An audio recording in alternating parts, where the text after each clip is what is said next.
Back when I was about 17, I stayed behind after school with a few mates to use the Sixth Form's LAN network to get a big Counter-Strike game going. This was back before I had a decent enough internet connection or a decent enough computer to actually play online games at home, so you can imagine I had an absolute ball. I mean, we all did, and we stayed so late that the caretakers had to physically start switching all the computers off all the mains in order to get us to leave. Since it was like November, it was actually dark by the time we were all on our way home, and the only light I had to guide my way was the glow from the orange street lamps at the side of the road. But all of a sudden, as I'm walking down the old half-mile-long street I used to live on, all the lights in the street just go out at once. It was so alarming that it literally stopped me in my tracks, and I found myself looking around to notice that all the lights in the nearby houses were off too. The power grid in the city I live in is pretty reliable, and that was the first time anything like that had happened, so naturally I'm a bit freaked out. I try calling a friend of mine to see if the power is out in their neighborhood too, but my phone won't work. I just keep getting this robot voice saying, "Your call could not be connected. Please hang up and try again." So, the phones are out, the lights are out, my parents aren't home yet, and I've got a voice in the back of my head that says World War III is about to start. I am way too anxious just to sit at home in the dark, both literally and figuratively, so I go out into the street and start walking over to where my friend lived, same one I tried to call. Other people have come out of the houses too, neighbors talking to one another, wondering what's going on. It was actually really freaky how dark it was outside. Like it's a thing that very few of us in the West ever get to see, an urban landscape completely plunged into darkness. There was a tension in the air, you could feel it, and without a working phone to get in touch with anyone or find out what was going on, that tension just got heavier and heavier. Literally nowhere had power. I walked like 30 minutes over to my mate's house with the only flickers of light being from hand torches and candles. You could see better around main roads thanks to car headlights, but it was chaos without traffic lights, and whole intersections were jammed up with cars trying to maneuver around each other. I made it to my mate's house, and obviously there was no power there either. Only at a time when it was much safer to do so. We didn't stay inside, and I've always thought it was weird how we gravitated back to the only real source of light. Pretty much everyone else did too, and in the course of walking up and down the car-clogged main roads, we just sort of bumped into the rest of our little friend group. And what started as quite an unnerving experience morphed into something supremely exciting. We had no idea when the power was coming back on, or why it had even gone out in the first place. And after a few hours of almost complete darkness, even the grown-ups around us started to openly wonder if it would come back anytime soon. Things started to take on a distinctly apocalyptic vibe, but we were teenage boys and we were together. We had that youthful air of invincibility that made us think that we could take on anything. It was actually quite euphoric, but that feeling wasn't to last. You see, we weren't the only people to detect a hint of tension in the air, and where other people saw potential chaos and danger, others saw opportunity. The first hint of it came when we saw 3 lads bolting out of a corner shop, quickly followed by the pursuing owner who barked at them that he'd called the police. Obviously, they'd taken advantage of the darkness to steal from him, and that was the first time it really registered with us just how vulnerable we all were at such a time. No power meant no light, but it also meant no alarm systems, no CCTV cameras, with the police being unable to respond to calls because of the terrible traffic. We started to see things like shop owners with baseball bats and iron bars in their hands, pulling down shutters over their windows, or drivers who'd have to be physically separated from one another to keep them from fighting. It was a bad scene, and it was foolish of us to stick around on the off chance that anything got particularly heated. To me, my mates decided to retreat to this primary school car park we used to skate on, one that was tucked away near the river and surrounded by trees. Maybe if it wasn't for the power cut, we'd have understood why that might be a bad idea, but whether it was the pitch darkness or just this general lack of awareness, we had no idea what was coming. And dear God, do I wish we had. So we were hanging around the car park, which was normally lit by a few lampposts dotted around, but obviously on that night it's near pitch darkness. The only light was coming from the moon or from our phone screens, which in like 2005 were not particularly bright.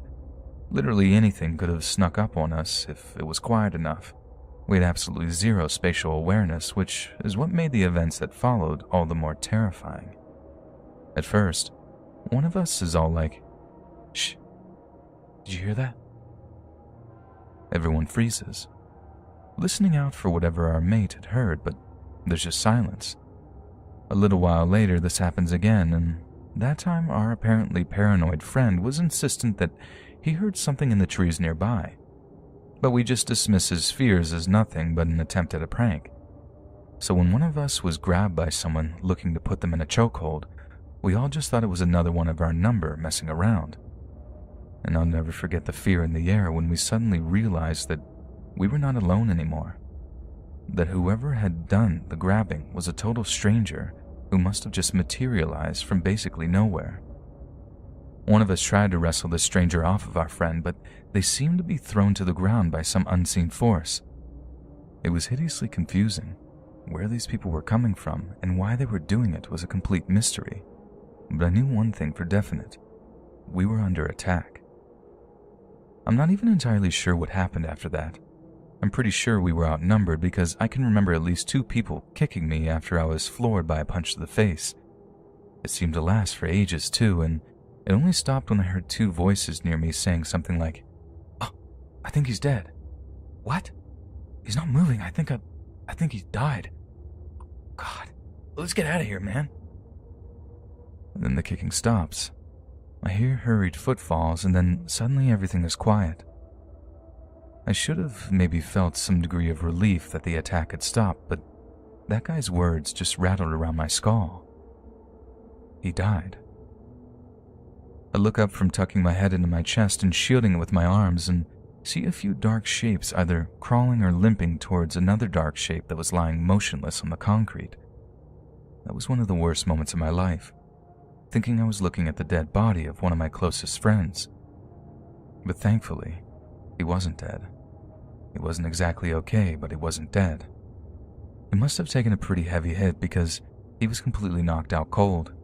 Like one of those bad knockouts too, when the person is groggy when they wake up.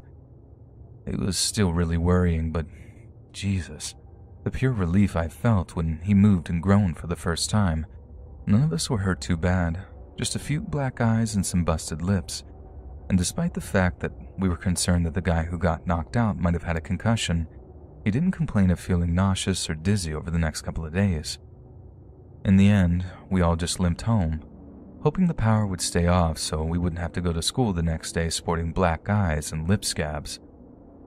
But the power did come back on, so we didn't even get the day off. My big takeaway from the night of the blackout wasn't so much how much it sucked being ambushed like that. It was something entirely more frightening. I had seen with my own eyes the brittle threads that hold society together don't need much pressure before they're stretching to breaking point.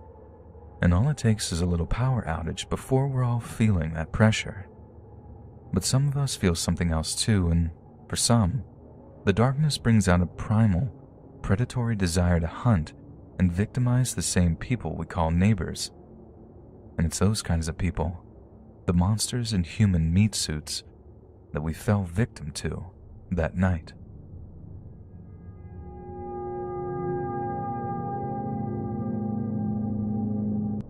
I live in a place called Beddington here in Maine. It's the least populated part of the state, which probably makes it one of the least populated areas in the country. And with a population of just over 50 people, we're the very definition of a one-stop-light kind of town. We all live pretty spaced out too. Nearest neighbor on my right side is about a mile away. Nearest neighbor on my left side is more like 3 miles away. The sense of community here is really strong, but out here you really are alone, in most senses of the word. And that kind of isolation is made all the more obvious whenever there's a power cut. It's only happened like twice for the entire time I've been living out here, and one time it was only for about an hour. The second time, it must have been a serious fault down at whatever power station feeds us juice because the power was out all night. And I don't just remember that night because I couldn't watch the Pats play ball. it's burned in my memory for other reasons too. So like I said, second ever power cut, but thanks to the experience I gained from the first time around, I fare a little better that time. I have candles stored away. I have dynamo flashlights. I even got a battery-powered hot plate that would be good for a few uses, even if it did burn through the batteries. So instead of panicking and bumping into stuff in the dark, that time I just make myself comfortable, pick up a good book, and sit down to ride it out on the couch. Now it's at this point that I should bring up my dog, Teddy. Teddy got his name because my grown-up daughter thought he looks like a teddy bear, which he kinda does. And given his considerably superior senses, the power cuts never seemed to bother Teddy none. Teddy never bumped into furniture or got spooked at every little noise or shadow. Teddy just stayed curled up by the log fire and warmed his bones. As I curl myself up, Ted gives me this look at one point as if to say, "See, now you get it, old man. Just relax and take a load off. Power will come back when it's good and ready to." But Teddy didn't stay so relaxed for long, and neither did I. A couple of hours go by, and I'm so engrossed by the book I was reading that when Teddy started to bark, it almost scared me out of my wits. You see, Teddy never barked at anything, even when he saw squirrels or raccoons. He just sort of looked at me like, "What are you going to do about them? They're critters, old man." Nothing fazed him ever, so to even hear him yapping like that in the first place was pretty unusual. Then that got me wondering what could possibly freak him out enough to make him bark. I'm all like, "What is it, boy? What are you smelling?" But Ted just gets up, walks over towards the door to the hallway, and starts growling all low in between barks. And as I'm sitting there watching him, I get this real bad feeling in the pit of my stomach. This is the first time I'd ever seen him acting like that, downright aggressive and territorial. Now, as much as I respect the Second Amendment, I don't really believe in keeping a gun in the house. I hate the things, always have. And long story short, I lost a relative in a shooting accident when I was a kid. Now, just being around a pistol makes me kind of sweat and anxious. But what I do have on hand for some defense is an old recurve bow I used for hunting. Not exactly ideal to stop a burglar, but it was better than nothing. I must have looked like an old, worn-out Comanche warrior creeping through my living room with a freaking bow and arrow with only firelight to see what was going on. But I sure didn't feel like one. I just turned 55. I was a grown man. But something about all that darkness and being so isolated made me feel like a scared kid. Best case scenario, Teddy had picked up the smell of a bear or a lynx on the wild. One that was still way off in the distance. Worst case could be something considerably worse. When I take a peek out from the house through the window of my office, Teddy follows, jumping on the windowsill and barking a few times after sniffing the air. Whatever he was smelling, I sure wasn't seeing it. So after peering into the darkness for a minute or so, I just take Ted back into the TV room where he stopped his barking. All was quiet again, so I carried on with my reading. About an hour later, the same thing happens all over again. Teddy jumps up from the rug, barking up a storm, only this time he seems considerably more aggressive. He bounds over to the door of the TV room, scratching at the handle and growling in a way that actually kind of frightened me. Like I said, I've never seen Teddy act like that, like he was a completely different dog. When I let him out of the TV room, Teddy ran through the open door of the kitchen and started barking and scratching at the back door. I mean, he was going back there, and there was no way I was about to let him go outside. The mood he was in, he'd probably run off as fast as he could and get up getting himself lost. And besides that, I felt strangely safer with Ted around. He stopped barking for a second, sniffed the air, and then bolted back into the TV room, where he started barking even louder at the glass patio doors that led to the backyard. I follow him all like, "Get him, boy, tear him up." But when I catch a glimpse of the sliding glass doors, I'd swear I saw something moving in the shadows outside. I couldn't even tell you what I saw. It was nothing more than a flash of movement, but it was obvious enough for me to grab that recurve bow that I propped up against the couch. I was so scared that I could barely line the arrow up with the drawstring. Ted was going crazy at this point, acting like he was fixing to smash through the glass windows and chase down whatever he could smell. And like I said, It might even have been just the way the firelight reflected on the glass, but I wasn't willing to roll the dice on something being out there. Then suddenly, Ted stops barking again. I figured it's because he's lost the scent or something, because he shut up entirely and stops pawing at the glass in the back doors. But then he went and did the weirdest thing. He backs off from the doors, stands in front of me, shaking on all fours, and takes a pee right there on the carpet. He hadn't done anything like that since he was a puppy. Ted was hardcore house-trained. It definitely wasn't out of fear of some black bear either. Ted's been in the same area as those ever since he was a pup, and unless he actually saw one, I can't imagine that he'd freak out the way he did. But the fact remains that animals like dogs have been known to just go to the bathroom on themselves whenever a much larger predator is in the area. Only I can't imagine how much larger it'd have been to make Ted forget his house training.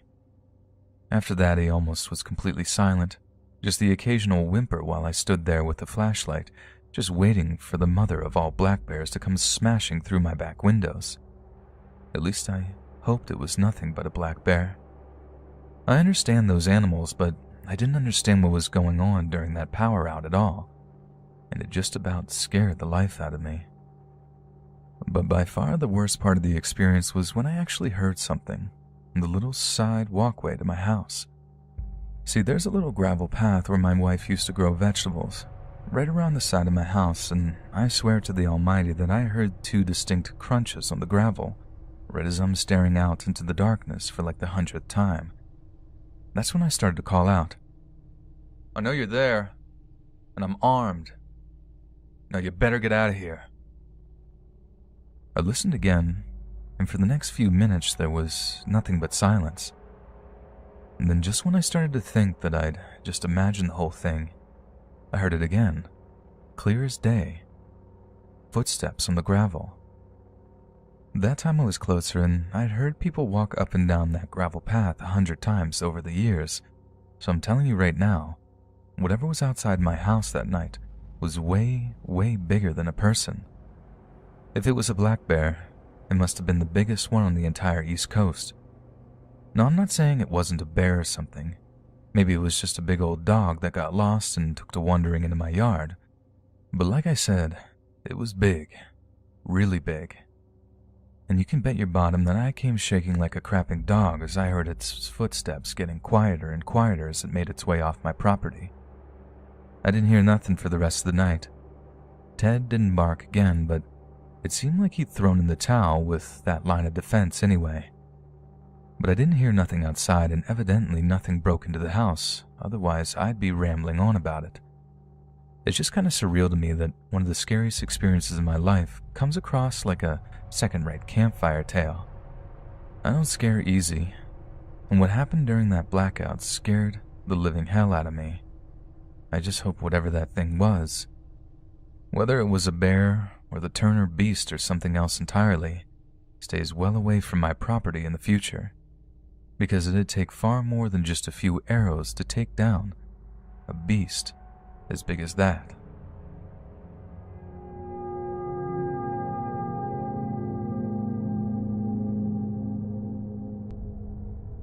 Just over a year ago in October 2019, some real scary stuff went down and I thought I was going to lose my life. I live with my mom in California just out of Sacramento, and I love her a whole lot because she works really hard to take care of me.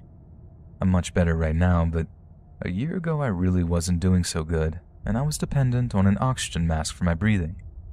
It wasn't like a face mask or anything, it was pretty discreet. I wore what's called a nasal cannula, which is like the little clear plastic tube that runs up your nose.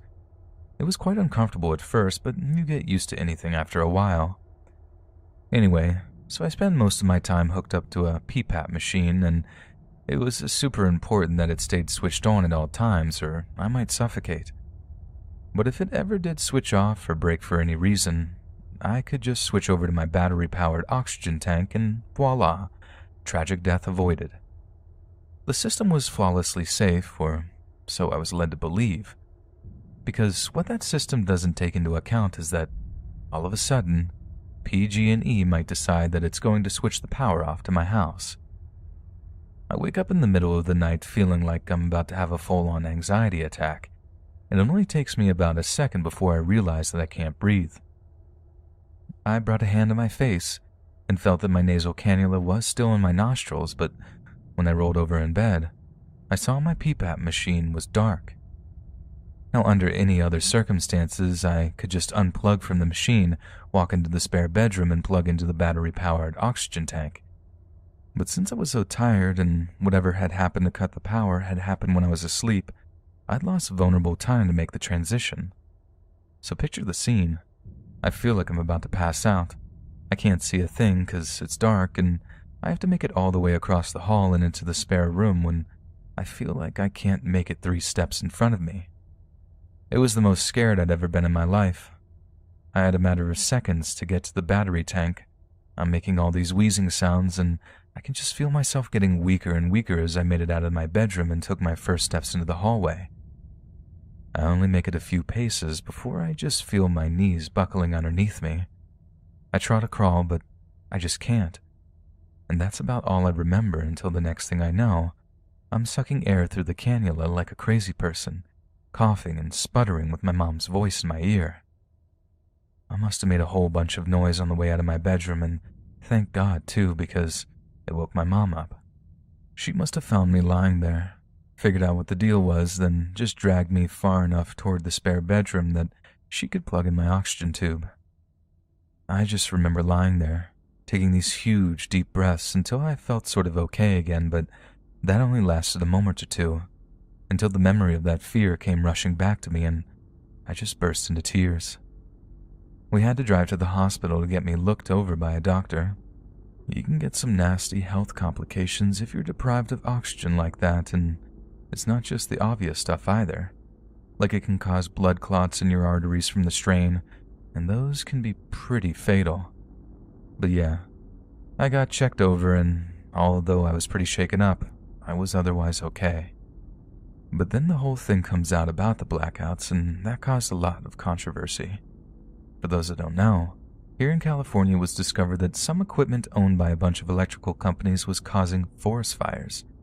There was this huge fire where almost 100 people died, and the fire department found it was started by a power line that had fallen over. Then companies then catch a ton of crap from the federal government, and as a result, they basically made the decision to just cut power off to a bunch of people's homes during wildfire season. Unfortunately for us, our home was one of them.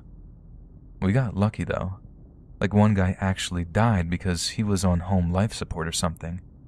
The power went off and boom, massive organ failure. The power cuts affected other stuff too, like nebulizers, dialysis machines, refrigerators that kept insulin fresh.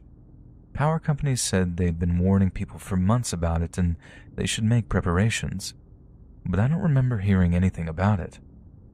But yeah, scariest moment of my life right there, straight up thinking that I was gonna die. But like so many times before in my life, my mom was there to stop me from slipping away.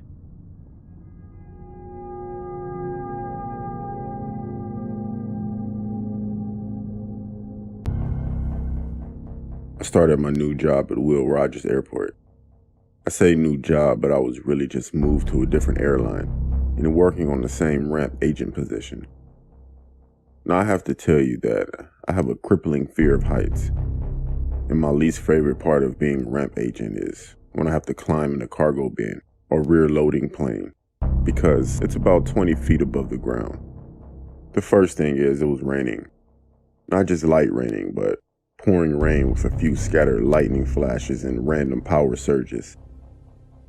Every now and then, we have dead bodies transported in the cargo bins. This was one of those occasions, and tonight was my lucky night apparently because my manager told me I was throwing this plane. Throwing mean I was pulling a cargo out of the bin. It was the last plane for the night and wasn't very much cargo besides the body. My coworker John pulled the ramp loader to the plane and raised it up so I can walk up to the conveyor belt to enter the bin. About 4 other co-workers come over with a baggage tug for the cargo. I say to everyone in a louder than normal tone because the rain was loudly smacking the metal shell of the airplane. I hope y'all are ready. I'm not trying to be out here all night. John laughed and said, "Don't worry about it. Maybe you can find a new friend in there," in reference to the bodies. I didn't think it was funny, but I chuckled and told him to shut up and let's get going. I climbed into the small and cramped space and sat in the bin as far from the human-sized white cardboard box as I could, and pulled my phone out of my pocket to select a playlist to listen to while I throw the bin. I find a good one and I start working. The conveyor belt moves at a snail's pace, and you have to wait until they scan each individual package, so I can't just throw them as fast as I want to get out of there. About 10 minutes into it, I'm getting closer and closer to this box, and my music stops playing.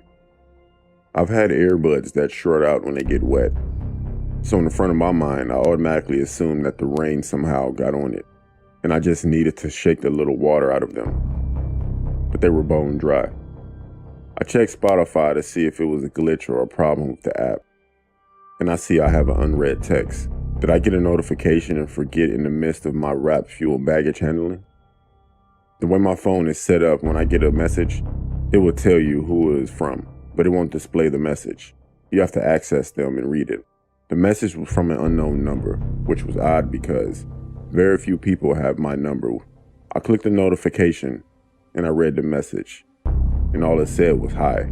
I sent a text back and I said, who is this? My phone displayed that whoever sent the message saw mine immediately after it's sent. I waited and no response. I started my playlist back up and got back to my job. Shortly after, a crash of thunder that was so loud the plane shook made me jump at first, but I quickly rationalized it and returned to work. I noticed the conveyor belt was no longer moving. I yelled to John, "What the hell is going on up there? Why did it stop?" He told me to sit tight, they're going to drop off this load. I think to myself, where else am I going to go? About 1 minute later, it got cold, like I could see my breath cold. I wrote it off as just a cold front, and I reach over for some stranger's luggage to lean on while I wait. As I look over for a bag to grab, lightning went across the sky and I saw a quick flash of a little boy, 11, maybe 12 years old, sitting on a white box, staring at me with this eerily happy smile, and his head turned slightly to the side. My heart sunk and I froze, never taking my eyes off that box for what felt like hours.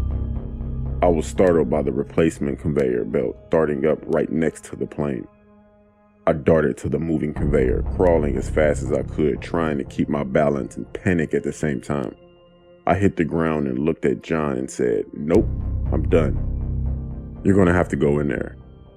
I didn't want to explain exactly what I saw, but John knew something scared me, so he asked me what was wrong and who was it.